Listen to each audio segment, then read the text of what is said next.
미국이 육상 경기를 굉장히 잘하는데요. 여기 지금 이렇게 화면이 좀 작게 나오는데, 여기 이렇게 보시면은 미국 달리기 선수가 이렇게 달리기를 하고 있는데요. 잘 안 보이시겠지만 요거 있잖아요. 요게 바톤이에요. 바톤인데 지금 손에 붙어 있어야 되는 바톤이 떨어져 있죠. 요거. 이게 지금, 미국 육상 대표들이요. 개인적인 기량이 뛰어나가지고 금메달 차지하고 막 세계 1위라고 말하는데, 육상 선수들이 제일 연습하지 않는 게 있대요. 그게 뭐냐면 계주라고 그래요. 이렇게 4명이 달리는 계주 있잖아요. 400m, 800m, 1600m 이런 계주를 할 때 선수 뛰다가 자기가 아무리 잘 뛰어도 바톤을 전달 못하면은 그냥 지는 거잖아요.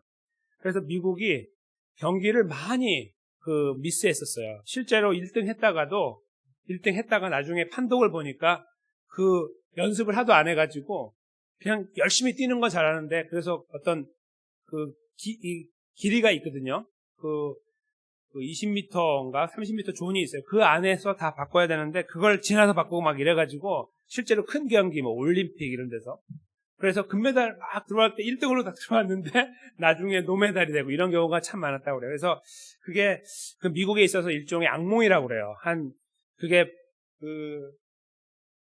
그러니까 거의 한 67년 정도 됐다고 그래요. 그러니까 계속 67년 전부터 유독 다른 건 잘하는데 계주만 못한다고 그럽니다. 그래서 그게 일종의 징크스처럼 남아있다고 그래요. 이게 하나의 예를 보여주는 그림인데요.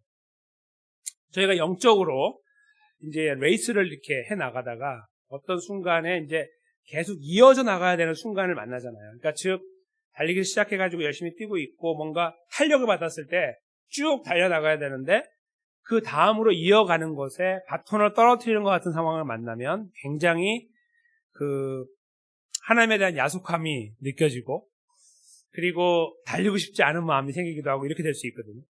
아마 그런 경험들을 다 가지고 계실 겁니다. 저희가 오늘 읽은 이 본문 속에 이런 달리기 이야기는 없지만 아주 다분히 이 달리기 이야기와 같은 느낌을 저에게 주고 있는 내용이 이제 등장해요. 이제 잠깐 설명을 드리면 오늘 본문의 배경인데요. 이렇게 성경을 살짝 들춰보시면 아시겠지만 출애굽기 32장에 무슨 일이 벌어지냐면 하나님께서 모세를 시내산으로 부르시고 율법을 주시는 장면이 이제 31장에 기록될 때 32장에 넘어오니까 사람들이 기다려도 모세가 안 내려오잖아요. 40일 동안 있었으니까 40일 있으면 내려올게 이런 말 했으면 괜찮은데 그런 말 없이 갔으니까 죽은 줄 아는 거예요. 둘이 가서 뭐 했겠냐 이거죠. 그래서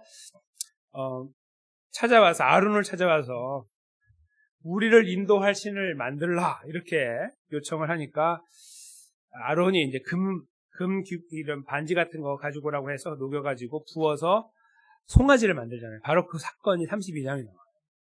32장에 그 사건을 통해서 사실은 그냥 그거 만들고 끝난 게 아니라 모세가 굉장히 인자한 사람처럼 느껴졌다가 그거 보고서 10계명을 던져버리잖아요. 그리고 나서 그게 끝이 아니라 그거를 나중에 다 갈아가지고 그걸 마시게 하는 그런 비극적인 일들이 벌어져요. 거기에서. 그런 다음에 약 3,000명이 죽어요. 하나님께서 이제 거기에 가담했던 사람들을 다 죽이셨는지 그건 모르겠지만 명확하게 레위 사람들을 통해서 자기네들끼리 칼 부림이 나게 해가지고 약 3,000명이 죽는 사건이 벌어져요. 그 32장에 쫙 기록되어 있습니다. 그러니까 비참하죠. 이게 한번 생각을 해보세요. 지금 이스라엘 백성들이 홍해를 건너가지고 승리감에 도취돼가지고 시내산에 왔어요. 근데 모세가 올라갔거든요. 이제 뭔가 신정 국가, 하나님이 다스리는 국가와 같은 느낌이 이제 막 들어요. 우리가 지금까지는 국가가 아니었는데 이제 드디어 국가가 되는가? 막 이런 즐거움, 막 기쁨, 기대감들이 있는데 모세가 올라가더니 안 내려오고 내려왔는데 너무 늦게 내려오고 그래서 여기까지 온 걸음을 마치 바톤을 계속 이어서 뛰어야 되는데 뛰지 못하는 어떤 한 순간을 만난 것처럼 아니면 바톤을 떨어뜨린 느낌이 드는 순간을 만난 거예요. 그게 바로 32장이라는 거예요. 32장을 지날 때 상처받은 사람들이 누구일까요? 저희가 생각할 때는 그냥 이스라엘 사람들 아니면 아론 이렇게 생각할 수 있지만 사실 모세도 받은 거예요. 자기도 화를 냈지만 십계명을 던져 깨트리면서 화를 냈지만 그게 다가 아니라 사실은 본인이 지금 나이가 지금 이제 80이 훨씬 넘은 상태에서 하나님이 본인을 불러서 그냥 이렇게 살다가 자기는 그냥 하나님의 부름 받고 싶었잖아요. 근데 하나님께서 그를 부르시더니 이스라엘 백성들을 구하는 리더로 세우셨다고 하시고 그 가시던 불이 붙어있는 가시던 불에서 그 일을 말씀하시더니 그를 보내셨어요. 다짜고짜, 그렇죠? 그래서 그가 뭐 마음의 준비도 없이 떠나게 되잖아요. 그렇게 갔던 사람이에요. 그리고 참 어려운 그 시간들을 다 지나고 10가지 재앙을 다 지나고 나서 이스라엘을 데리고 나왔어요. 그러니까 따라오고 있는 이스라엘 사람들도 상처를 받고 이 무서움, 하나님은 참 무섭다라는 걸 느꼈겠지만 그들을 인도하고 있는 자의 입장에서 가뜩이나 지금 조금 전에 이 송아지 만드는 동안 본인은 저 위에 있었잖아요. 산 위에. 거기에서 너무 즐겁게 하나님과 대화하면서 하나님의 그 율법을 받으면서 이 행복감 가운데 있다가 내려왔단 말이에요. 그러니까 이 어떤 잠시 반짝한 어떤 행복 같은 느낌이 받는 거예요. 그러니까 제가 볼 때 이스라엘 사람들도 힘들고 주변 사람도 힘들었지만 상처받은 사람 중 가장 큰 사람이 모세가 아니었을까 생각을 해봤어요. 이 하나님께서 마치 다 하실 것처럼 여기까지 인도하시더니 갑자기 그 분노 앞에서 하나님이 사람들을 죽이시고 그러니까 다 고꾸라지는 일들이 벌어지니까 그걸 바라보는 입장에서 자기네끼리 죽이고 있는 그림을 바라보는 모세가 하나님 이건 아니지 않습니까? 라고 하지 않았을까 생각해요. 그래서 이제 성경을 33장을 읽어보시면 아시겠지만 하나님 앞에 이 모세가 굉장히 실망했다라는 감정을 확 표현해요. 앞부분에서. 하나님 이렇게 하시깁니까? 이런 식으로 이야기를 하면서 하나님께서 마치 이스라엘 버린 것 같은 느낌이 있으니까 차라리 하지 마시지 여기까지 하셔가지고 이스라엘 사람들이 했던 말이잖아요. 이스라엘 사람들이 홍해 앞에서 아니 왜 잘 살고 있는데 나오라고 해가지고 이 홍해에서 죽게 해. 그런 느낌으로 하나님 앞에 이제 그 안타까운 모습들을 이렇게 드러내고 하나님도 더 이상 그를 이스라엘을 이끌어가지 않을 것처럼 말씀하시고 이런 복잡한 감정들이 이렇게 막 교차가 돼요. 그러니까 이 정신세계가 굉장히 혼란했을 가능성이 많아요. 모세가. 이거 뭐지 도대체? 율법은 왜 주셨고 물론 내가 깨트렸지만 그 다음에 이게 뭐고 그럼 뭔가 다시 회복을 해주셔야 되는데 이렇게까지 나가면 하나님이 저렇게 무섭게 나가시면 우리는 결국은 여기까지 나와서 그냥 하나님의 이름을 영광을 돌리지 못하고 없어져 버리는 거 아닌가. 뭐 이런 식으로 이제 상처가 막 생긴 거예요. 그게 이제 본문의 배경이 됩니다. 그러니까 모세가 지금 오늘 이 본문을 대할 때 상황을 아시겠죠? 전혀 좋은 분위기가 아니에요. 막 초상이 나가지고 울고 있고 그 다음에 하나님이 같이 올라가지 않겠다 막 이런 식으로 말씀하셔갖고 모세가 이게 뭡니까? 막 이렇게 말하고 있고 불안하고 초조한데 하나님께서 그 이제 12절 이하에 보시면요. 33장 앞부분인데 모세의 그 간청을 들으시고 물론 그거에 때문에 바꾸신 건 아니지만 이제 모세의 그 중심을 아시고 그를 불쌍히 여기시는 장면이 나오는 것이 이제 함께 이 길을 올라가겠다. 지금까지 같이 온 것처럼 같이 가겠다. 이 말씀을 하셔서 이제 모세가 그 조금씩 이제 이 힘든 마음들이 추스려지기 시작했어요. 조금씩 올라오고 있었어요. 점점 회복이 되고 있는 거죠.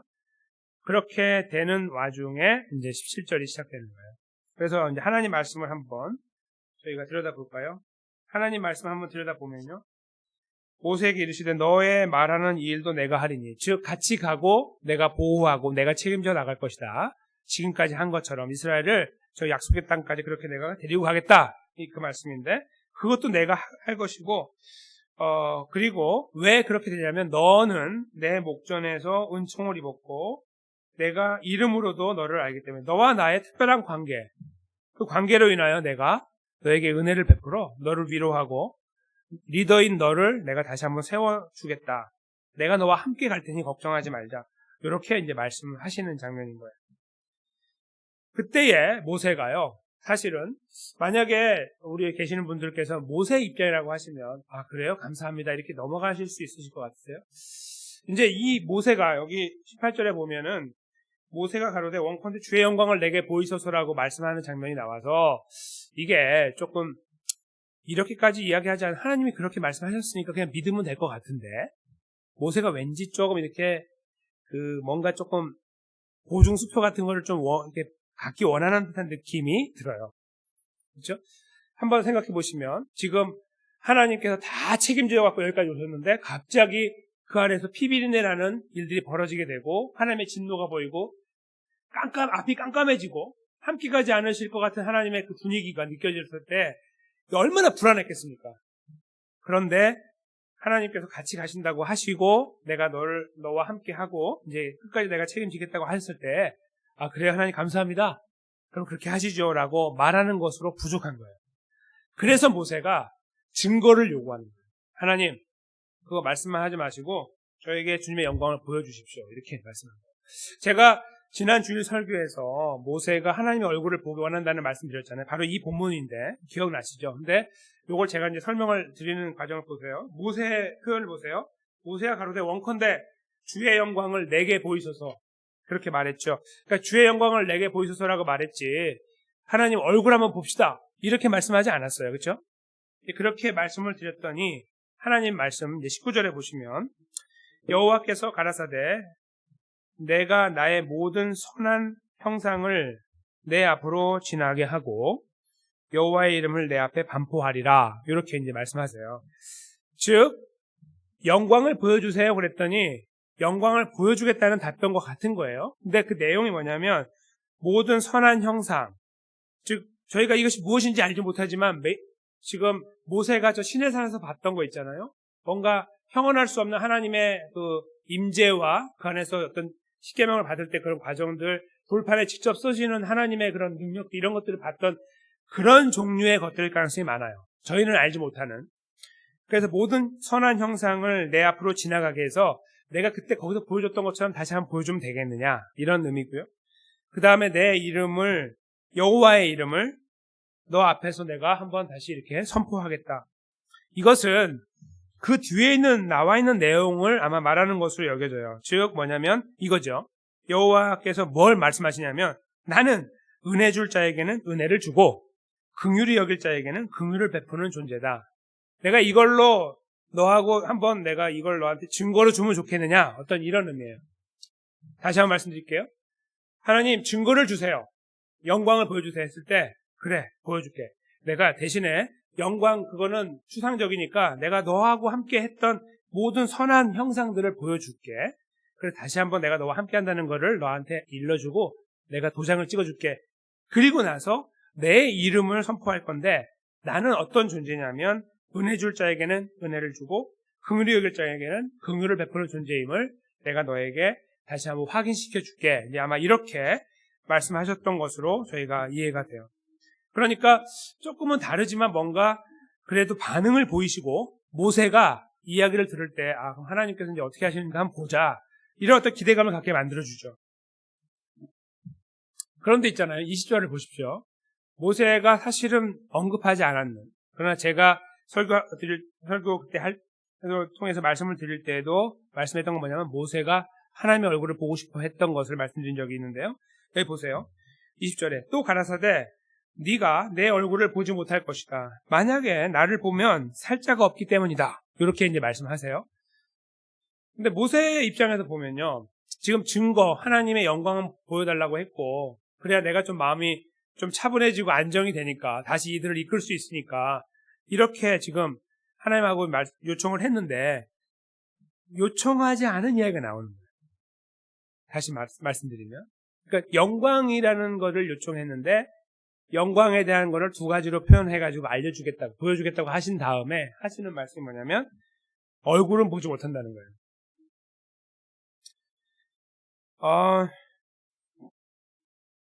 이 여호와의 얼굴을 보면 죽는다라는 이 표현이 여기 나와서 얼굴을 보면 안 된다는 거는 이제 저희가 이걸 통해 알지만 모세 입장에서 보면은 아니 하나님 제가 뭐 얼굴까지 볼 필요는 없습니다. 그냥 그 영광 그때 그런 것만 보여주셔도 제가 좀 확신을 갖겠습니다. 이렇게 답변하실 수 있겠죠. 그런데 여기에서 이제 제가 이 말씀을 준비하면서 생각한 부분이 이 하나님께서 모세가 원하지 않은 것을 지금 하고 계시다는 느낌이 드는 거예요. 그렇죠?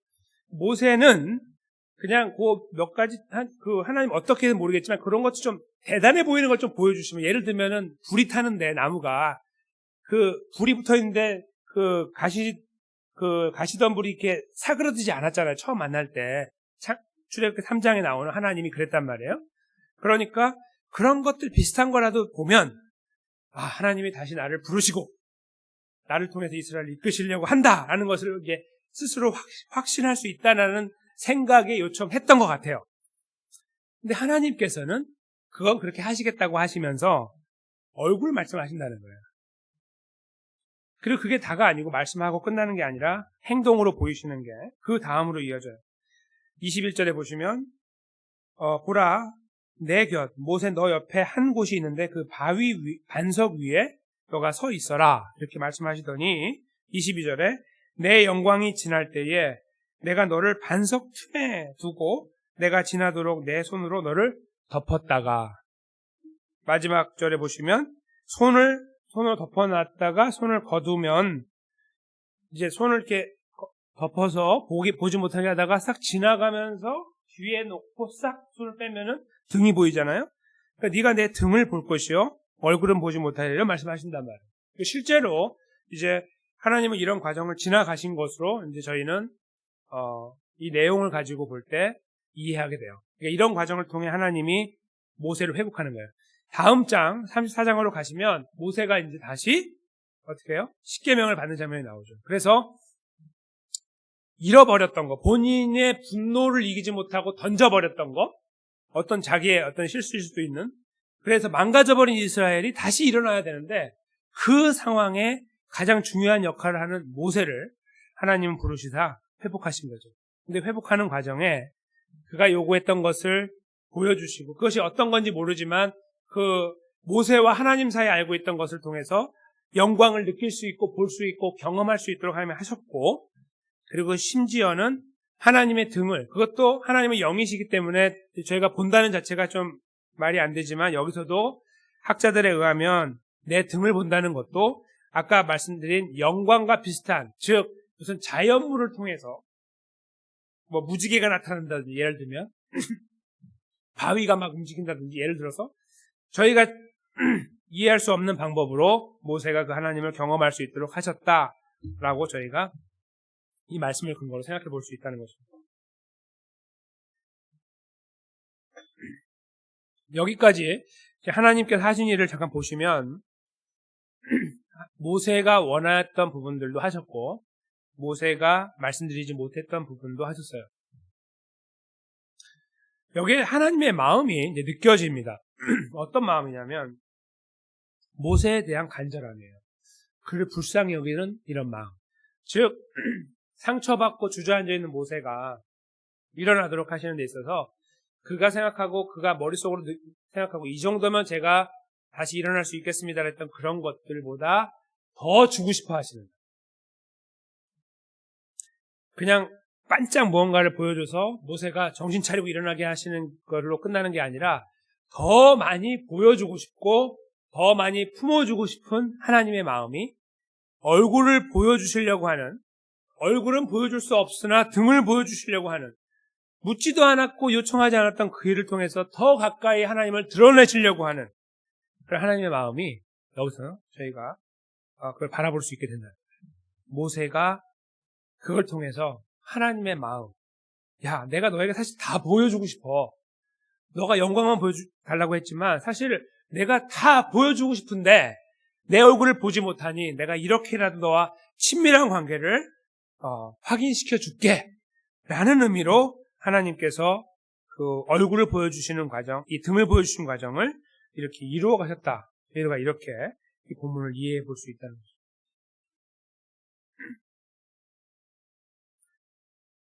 상처를 받고 힘들어서 주저앉았을 때 누구나, 여기 계신 모든 분, 저를 포함한 누구나 하나님의 이런 접근을 원하고 있습니다. 그렇죠? 저희가 이렇게 요청드리는 것들을 통해서 하나님을 경험하고 알 수 있도록 하는 어떤 무언가, 하나님의 은혜를 경험하고 그것이 영광이나 영광을 좀 경험하고 보고 싶은 마음들, 이런 것들을 저희가 하나님께 요청할 때가 있습니다. 왜냐하면 너무 상처가 크니까요. 뭔가 좀 더 잘해보려고 할 때에, 잘 달려보려고 하고 마치 이 계주를 뛰는 것처럼 최선을 다해서 어디까지 뛰었을 때 그 다음이 이어져야 되는데 그게 막 단절되어지고 중단되는 것 같은 상황을 만나요. 예상하지 못하는. 저 때문이 아니라 내 앞사람 때문에 뭔가 그런 것들, 그런 상황들에 있을 때 저희가 절망하게 돼요. 영적인 레이스를 달려갈 때도, 크리스천 라이프를 살아갈 때도 내가 열심히 뛰고 있고 최선을 다하는 삶을 왔는데 그 다음 이어지는 단락이 탁탁 끊어지는 느낌이 있을 때 우리는 그런 힘든 상황들을 만나게 됩니다. 오늘 저희가 수요 예배를 이렇게 새롭게 시작을 하고 이제 함께 이 예배를 통해서 하나님 앞에 은혜를 경험하고 하나님께 영광을 돌립시다라고 저희가 시작해서 잘 준비를 했거든요. 잘 준비해 달려오는데 오늘 지금 화면이 이렇게 작은 이유를 아까 말씀을 제가 드린다고 그랬는데 갑자기 컴퓨터가 이상해졌어요. 제가 이제 예배 준비 다 마치고 7시 한 15분쯤 20분쯤부터 이제 여기 켜놓고 그래서 예배 준비를 이제 다 해놓고 저는 이제 사무실에서 기도하다 나오려고 그랬는데 컴퓨터가 작동 안 하는 거예요.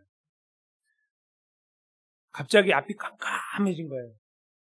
이 바톤 떨어뜨린 거하고 비슷해요. 여기까지 최선을 다해 뛰어왔으면 그 다음에 하나님이 이어주셔야죠. 저기까지. 그래가지고 부랴부랴 방에 들어가서 제가 가지고 있는 제 컴퓨터를 가지고 와서 연결하니까 이게 좀 뭐가 안 맞아가지고 이렇게 지금 화면이 작게 나온. 그래서 제가 저기서 했던 말씀이 있어요. 하나님 이건 아니지요. 제가 이렇게 말씀드렸어요.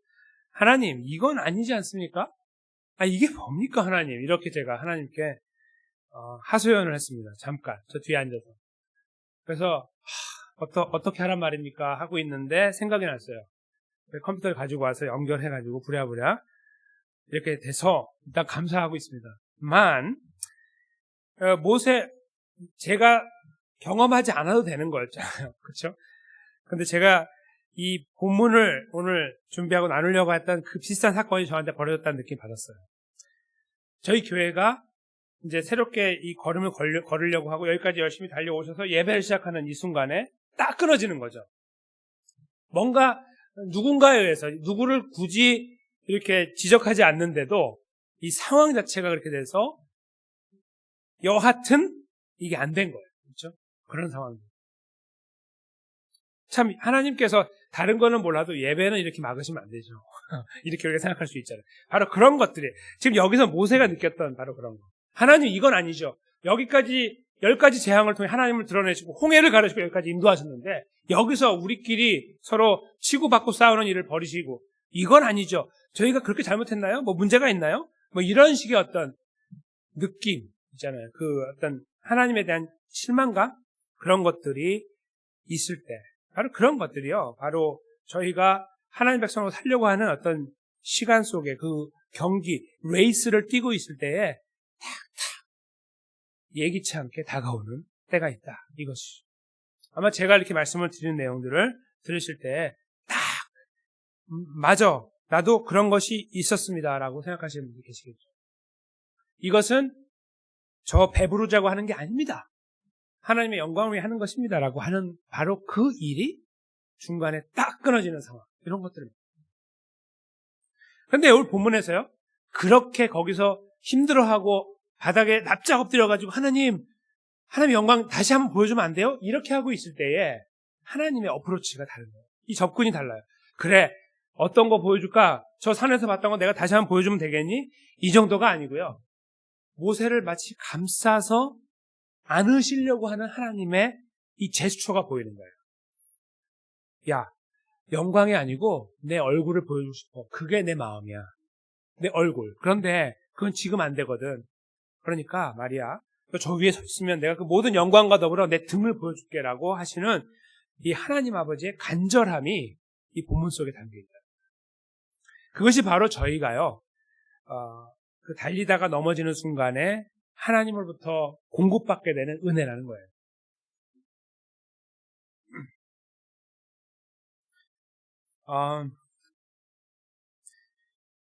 그런데 있잖아요. 오늘 이 본문은 그것만을 저에게 주고 있는 것이 아니라 한 가지 중요한 사실을 저희에게 말해주고 있는데 바로 19절이죠. 19절을 보시면요. 뒷부분인데요. 아까 이제 하나님께서 여호와임을 선포하신다. 약속을 지키고 언약을 지키고 구원의 하나님이라고 의미를 부여할 수 있는 여호와라는 거.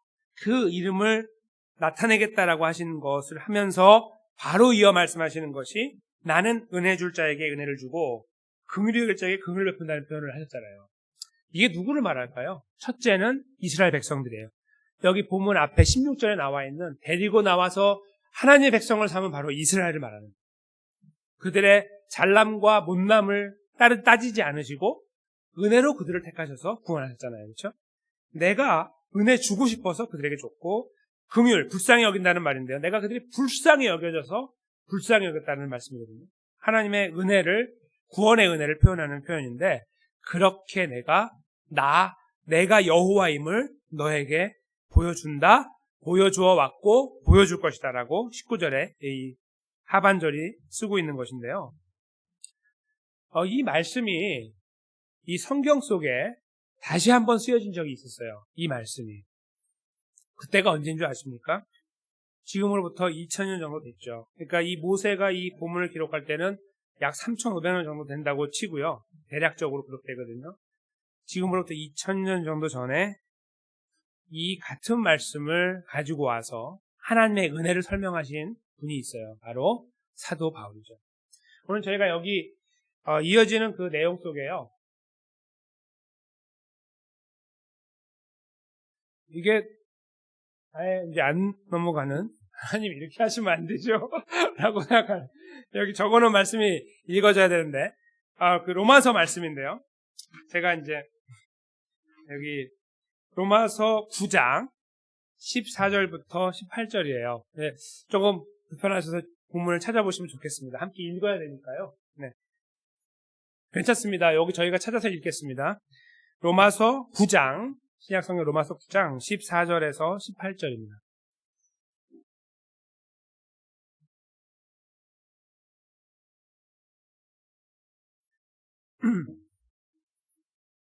로마서 9장 14절을 찾으시냐고 제가 먼저 시작하겠습니다. 이렇게 교독하도록 하겠습니다. 좀 길기 때문에요. 그런즉 우리가 무슨 말 하리요? 하나님께 불의가 있느뇨? 그럴 수 없느니라.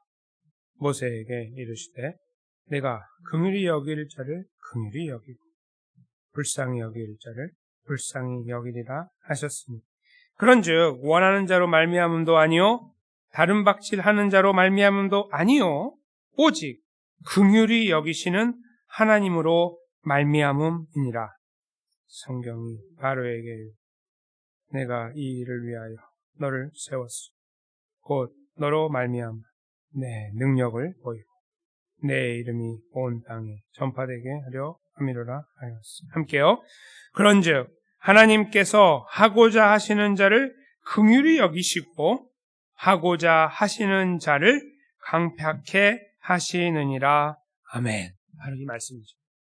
이 말씀은 로마서 9장 전체 내용과 함께 저희가 이해한다면 하나님의 구원은 은혜라는 겁니다. 그러니까 이스라엘 사람들 중에 특별히 이제 로마 교회에 있는 유대인들이 주장했던 건 뭐냐면 아이고 아무나 구원 준다고? 누가 그래? 이스라엘 백성들이 주지. 할례를 받아야 주지. 뭐 이런 이야기를 할 때 사도 바울이 이제 그렇지 않다. 성경이 오히려 그렇게 이야기하지 않는다는 것을 말씀을 이제 증거로 제시하면서 요 내용을 이제 기록한 거죠. 하나님의 영감으로. 그 내용이 뭡니까? 그러니까 뭔가 태어나기도 전에 있잖아요. 태어나기도 전에 사람이 하나님께서 먼저 그 사람을 정해버리는 거예요. 야곱과 에서에서 야곱을 정하시는 뭐 이런 거 있잖아요. 아니 사람이 좀 살아봐야지 하나님 이렇게 지켜보시다가 아 그래 야곱이 낫네 하고 택하셔야 된다 이거죠. 원래 그 이스라엘 사람들의 생각에 따르면. 근데 그렇게 안 하시고 태어나기도 전에 야곱만 택하셨다는 거예요. 그 내용을 이제 하나 예로 이 본문 앞부분에 이제 적어 놓으면서 이제 이어나가는 내용이 뭐냐면 여기에 하나님께서 긍휼히 여길 자를 긍휼히 여기고 불쌍히 여길 자를 불쌍히 여긴다. 요게 지금 표현이 약간 달라 보이지만 같은 표현이에요. 은혜를 줄 자에게 은혜를 주고요. 불쌍히 여길 자에게 불쌍히 여긴다. 이 말씀이에요. 모세에게 전파하셨던 분명하게 보여주셨던 이스라엘을 보면은 그게 보인다. 그렇게 말씀하시고 앞으로 내가 그렇게 할 거다를 보여주셨던 바로 이 19절의 말씀을 하나님께서 사도 바울을 통해 다시 쓰게 하시면서 하나님의 구원의 구원은 은혜로 주어진다는 것을 저희들에게 설명하게 하신 거예요. 그래서 여기에도 원하는 자도 못해요. 거기 로마서 9장 16절에 보시면 원하는 자도 받는 게 아니고 다른 박질하는 자도 받는 게 아니에요. 제가 열심히 살아왔습니다. 나 구원 주세요. 아니, 그거 안 주는 거예요. 그거 열심히 살아도 구원 안 줘요. 그리고 저는 반드시 구원받고 싶습니다. 안 줘요. 하나님이 정하신 자가 아니면. 그렇죠? 그걸 여기서 말하면서 하나님의 은혜로 구원을 주는데 그 구원 안에 있는 것이 하나님의 은혜를 받은 것이고 그것이 선물이고 그것을 진실로 그 가치를 알게 되면 이것이 엄청난 선물이고 인생 짧게 사는 80에서 100세 사는 그 인생에서 가장 소중한 것이라는 것을 알게 된다라는 그런 의미로 이 말씀이 기록되어 있는 거예요. 그 말씀을 이스라엘 백성들에게 하셨고요. 그 상처받은 자들에게 다시 달려가야 되는 그들에게 계속 말씀해 주셨어요. 나는 너를 택하였고 너는 내 것이고 내가 너와 끝까지 함께한다. 가나안 땅에 들어갈 때까지. 그 하나님 약속을 계속 이루어 가셨죠. 그리고 모세가 그것을 눈으로 똑똑히 지켜봤고 삶으로 경험했습니다. 은혜 줄 자에게 은혜를 주고 긍휼히 여길 자에게 긍휼히 여긴다는 하나님의 이 선포를 이 모세가 삶으로 경험했다는 거예요. 오늘 본문의 제목이 다른 박질이나 이런 게 아니고요. 긍휼히 여길 자예요. 무엇을 저희들에게 이 본문이 말하고 있을까요? 여기서 이게 이제 마지막 중요한 포인트인데요. 바로 모세예요. 지금 모세가 여기까지 온 여정은 리더였고 계명을 받은 자였고 뭔가 대단한 역사들을 이루는 선봉에 섰던 사람처럼 여기져요. 그런데 저희가 여기서 놓칠 수밖에 없는 그냥 그것만 본다면 그 사실이 뭐냐면 모세는 위대하다 이런 것들이에요. 하나님의 손에 붙들려졌으니까요. 그런데 이 본문의 이 19절에서 표현하고 있는 모세가 지금 하나님 영광 보여주세요 할 때 그 영광을 보여주시는 이 하나님이 모세와 무슨 관계이길래, 그렇죠? 무슨 관계이기에 무엇을 빚졌길래 무엇을 잘못했길래 그에게 이 사랑을 쏟아 부으려고 하냐 이거죠. 그것은 모세가 잘나서가 아니고 하나님께서 그를 긍휼히 여기기로 결정했기 때문이라는 거예요. 그러니까 이스라엘 백성들뿐만 아니라 지금 이 말을 듣고 있는 모세가 하나님 영광 보여주세요 할 때 그의 입에다가 이 말씀을 넣어주시는 하나님은 너도 그 사람이야. 너도 내가 긍휼히 여겨 라는 것을 함께 포함하고 있다는 거죠. 그 찬란했던 걸 내가 다 보여줄게. 그것도 맞고요. 더 나아가서 내가 너하고 지금 이렇게 대화하고 있는 것은 네가 잘나서가 아니고 내가 너를 그렇게 사랑하고 구원하기로 결정했기 때문이야를 여기에서 말씀하고 있는 거예요. 여호와야 나는. 너의 여호와야 이걸 말씀하고 있어요. 그것이 오늘 이 본문을 꽉 붙잡고 있는 바탕이 되는 거예요. 그 바탕이 있으니까 모세가 하나님 영광 보여주세요라고 하나님께 요청할 수 있는 근거가 되는 거죠. 넘어졌지만 다시 일어날 수 있는 근거가 되는 거예요. 이 앞으로 다시 바톤 떨어졌지만 다시 붙잡고 뛸 수 있는 근거가 된다는 거예요. 이 본문은 그래서 저희들에게 긍휼히 여길 자, 하나님께서 긍휼히 여길 자 그걸 보여주는 겁니다. 은혜로 구원할 자 하나님 백성을 뚜렷하게 보여주고 계시는 거예요. 그냥 아무것도 아니에요. 종이 조각과 같은데 부르셨고 결정하셨고 사랑하기로 구원하기로 끝까지 책임지기로 결정하신 하나님이 그를 끝까지 책임지고 나가면서 상처받은 그를 털털 털어버리고 일으키기 원하는데 기왕이면 두 손으로 잡아서 일으키고 싶으신 그 뜨거운 마음을 내 얼굴 보여주고 싶으나 얼굴은 볼 수 없으니 내 등 보여줄게라고 하시는 이런 하나님의 간절함을 가지고 모세를 위로하고 불러일으키고 계시는 거예요. 오늘 하나님 예배가 왜 이렇게, 전 예배하려고 그러는데 왜 안 돼요? 이게 지금 저희가 그냥 하나님 앞에 해보고 싶은 이 감정이죠. 하나님, 적어도 저는 그렇죠. 이거 말씀 같이 읽어야 되는데 이것도 안 나오고, 이 앞뒤가 하나도 안 맞는 것 같고요. 오늘 저희 참 중요한 날이에요, 하나님. 아시잖아요. 이런 것들, 그렇죠? 그런 것들, 그 컴플레인 있죠, 일종의. 그런 불평을 쏟아붓고, 하나님, 이건 아니지 않습니까? 실망했다, 이런 것들. 나 바톤 놓쳤습니다. 내가 한 거는 또 아닌데 이게 뭡니까? 라고 하고 있는 그런 것들이 우리 안에 발생할 때에 그거를 다시 털어버리고 일어날 수 있도록 도우시는 분이 하나님이고, 다가오셔서 더 많은 것들을 주시고 알려주시고 위로하려고 하고 쓰다듬으시려고 하는 하나님의 은혜가 이 본문 속에 보이는데요. 그것이 저와 여러분에게 주어지는 하나님의 은혜인데요. 왜 주어졌냐는 것을 이 본문이 저에게 묻게 만든다는 거예요. 내가 너를 긍휼히 여기기로 결정했다. 예수 그리스도 안에서. 그래서 저희는요, 이 말씀의 그 깊이를 생각하다 보면 무엇을 느끼게 되냐면, 컴플레인도 할 수 있고, 하나님 정말 힘들어요. 짜증나요. 괴로워요. 이건 나에게 너무 큰 해가 되는 것 같아요. 그만하고 싶어요. 잠깐 쉬고 싶어요. 이런 것들이 우리 안에 막 이렇게 나오게 될 때에 그걸 하나님이 들어주시고 안 들어주시고의 문제가 아니고요. 그런 고백들을 하나님하고 이렇게 나눌 수 있다는 것에 대해서 하나님의 긍휼을 입었다는 것을 느낄 수 있는 것. 그것이 필요하다는 거죠. 아니, 내가 어떻게 하나님과 이런 관계가 됐나? 하나님은 나에게 왜 나를 사랑한다고 하시고 긍휼히 여기신다고 하시나? 이 근본적인 질문이 이 엄청나게 힘든 상황 속에서 물어져야 된다는 거죠. 하나님께 불만도 말씀하시지만 그 질문도 하셔야 됩니다. 하나님, 정말 힘든데요. 감사해요. 그렇죠? 나에게 긍휼을 베풀어 주셔서, 나에게 구원의 은혜를 베풀어 주셔서, 나를 불쌍하다고 여겨주시고 아무것도 아닌 나를 예수를 통해 구원해 주셔서 감사합니다. 이런 고백이죠. 바로 그 고백을 저희는 이 본문 속에서 찾아낼 수 있어야 된다고 생각하는 것입니다. 우리가 달리고 있는 이 영적인 레이스에서도 저희가 바로 그런 부분들을 경험하고, 그것이 저희들의 발목을 잡는다고 여겨질 때가 참 많고, 그것은 단순히 대단해 보이는 이렇게 밖으로 이렇게 펼쳐져 있는 그런 문제뿐만 아니라 내면에 있는 문제 속에서도 있죠. 우리 안에서 생각 속에서 수만 가지 생각들이 왔다 갔다 하면서 원했던 것이 되지 않고 원하지 않는 것이 되고 이런 것들이 막 일어날 때 오는 답답함들. 하나님 여기까지 이렇게 하신 거는 도대체 왜 하셨는데요? 라고 할 정도로 때로는 많이 실망스럽고 할 때도 있고, 그렇죠? 그때에 하나님께서 그걸 바로 주실 거야. 그거 잡아줄게 내가. 걱정하지 말라고 하는 그 말씀 때문에 우리가 그래요 하나님 감사합니다. 한번 해주세요. 그렇게 나가는 것이 아니고요. 이 본문 속에서 하나님의 음성을 제대로 듣는다면, 너 있잖아. 내가 너를 정말 사랑한다.